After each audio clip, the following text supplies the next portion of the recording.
তবে বিশ্বাস করেন, আপনারা বলেন যে এখন মুসলিম প্রধান দেশ, আমি একটা স্টেটমেন্ট দিয়ে দিচ্ছি এখন বসে বসে, এখন এটা হচ্ছে একটা মুনাফেক প্রধান দেশ। প্রমাণ করতে চাইলে আমার সাথে বসেন।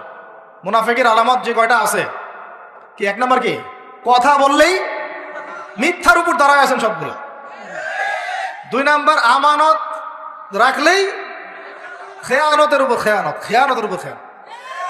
মানে কিছু কিছু বড় বড় জায়গায় এমন কিছু মানুষকে বসায় দেওয়া হয়েছে যাদের মনে হয় ইসলামের নাম শুনলেই ভিতরে মানে তেলে বেগুনে জ্বলে উঠে গেল, ইসলাম শব্দটা শুনলেই গায়ে জ্বালা শুরু হয় একেবারে।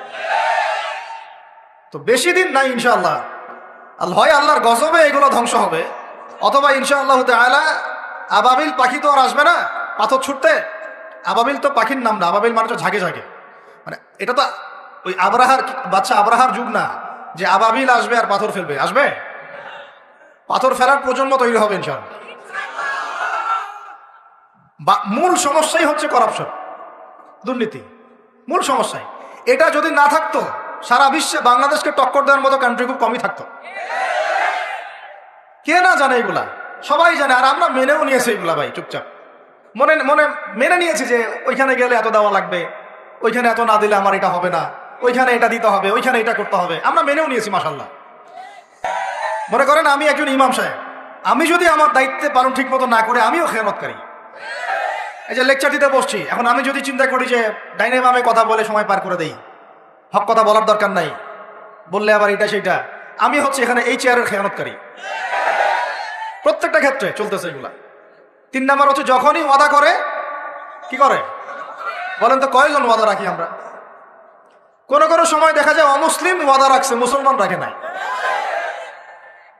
দুধ কিনতে যাবেন, আমরা হিন্দু ভাইয়ের দোকান খুঁজতেছি, ও পানি মিশাবে না, আপনার কনফিডেন্স তৈরি হয়ে গেছে। মুসলমানের দোকানে যান না কেন, ও পানি মিশাবে। কি একটা অবস্থা, কি একটা অবস্থা। নবী সাল্লাল্লাহু আলাইহি ওয়াসাল্লাম একদিন এভাবে লেকচার দিচ্ছেন, মানে খুতবা দিচ্ছেন। একজন দাঁড়িয়ে বলছেন, সাহাবী, যে কবে কিয়ামত হবে ইয়া রাসূলুল্লাহ?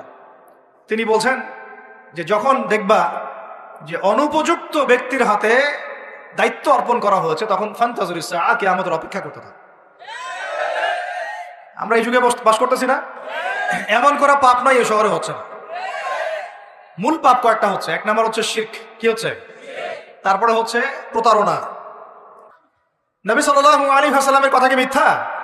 তিনি বলছেন কিয়ামতের মাঠে বহু মানুষ উঠবে উহুদ পাহাড়ের সমান নেকি নিয়ে। একেবারে উহুদ পাহাড় দেখছেন আপনারা কেউ? অনলাইনে দেখে নেন, বিশাল পাহাড়। জানাজার নামাজে শরীক হইলে 1 কেরাত নেকি হয়।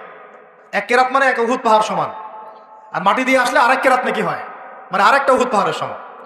উহুদ পাহাড়ের সমান আরো উঁচু উঁচু নামাজের নেকি, জাকাতের নেকি, হজের নেকি, উমরার নেকি নিয়ে উঠবে বহু মানুষ। আমরাই হয়তো বা তারা, আল্লাহ পাক আমাদেরকে মাফ করুন। ওঠার পরে বহু মানুষ সামনে দাঁড়ায় থাকবে। কাউকে গালি দিছে, কাউকে অন্যায়ভাবে মারছে, কাউকে রিমান্ডে নিয়ে একেবারে পেদানি দিছে, নির্দোষ ছিল, কারো নামে মিথ্যা মামলা দিছে, কারো নামে অপবাদ ছড়াইছে। বেচারা বেচারা ভালো ছিল, সৎ ছিল, অপবাদ ছড়াই দিছে।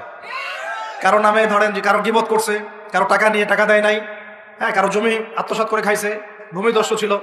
মানে মানুষের সাথে জড়িত পাপ ছিল। কি ছিল? অন্যের সাথে জড়িত, মানে অন্যের হক নষ্ট করছে অন্যের। এখন আল্লাহ পাক বলবেন যে তোমার এই ঋণ এখন শোধ করো।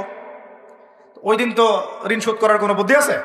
বুদ্ধি নেই। এখন কি কি পদ্ধতি? ফেরেশতাদেরকে বলা হবে এই ব্যক্তির আমল নামায় যে নেকিগুলো আছে, নামাজের নেকি, রোজার নেকি, হজের নেকি, যাকাতের নেকি, এইগুলা দিয়ে ওদের আমল নামা ভর্তি করো, যারা পাওনাদার দ্বারায় আছে। এই ভর্তি করতে করতে করতে করতে এক সময় দেখা যাবে এই ব্যক্তির আমল নামা ফাঁকা হয়ে যাবে।